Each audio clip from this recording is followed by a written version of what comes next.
அனில் இதெல்லாம் விட்டுட்டு போறியேண்ணா. அண்ணா, டேய் நீங்க அழுவத பார்த்தா நீங்களே ஓட்டு போடாம திரும்ப வர வச்சிருவீங்க போல இருக்கு அப்படின்னு. ஏன்னா நம்ம தளபதி விஜய் தான் சொல்றானுங்க. ஆனா அது ஆக்சுவலா உண்மைதான். பேசாம மூடிட்டு நடிச்சிட்டே இருந்திருக்கலாம். இதெல்லாம் தேவையே இல்லாத அரசியல்லாம்.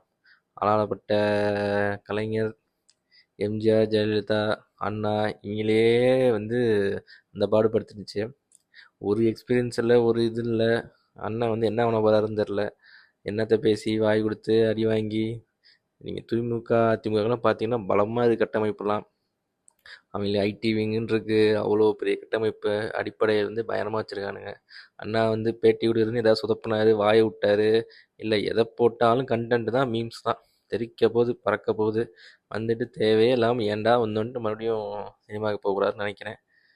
பார்ப்போம். தேவையில்லாத வேலை தான் அது. சரி.